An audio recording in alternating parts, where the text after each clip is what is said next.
បាទនេះគឺជាសកម្មភាពណានាំប្រពន្ធនិងកូនទៅបេះកញ្ចែបេងឬក៏កញ្ចែត្រុំបាទនេះសកម្មភាពបេះ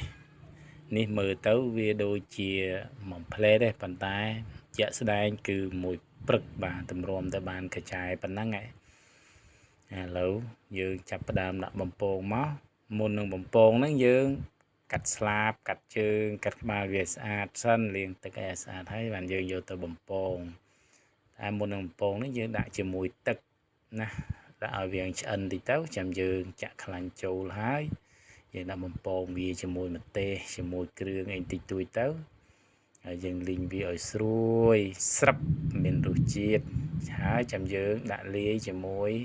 ស្លឹកក្រូចសើចជាមួយនឹងរ៉ូឌីបន្តិចមកស្ករបន្តិចទៅប៊ីចេងបន្តិចទៅឃើញថាមានរសជាតិឈ្ងុយឆ្ងាញ់បាទឥឡូវឃើញតែបានញ៉ាំហើយមើលតែមុខអ្នកញ៉ាំទៅ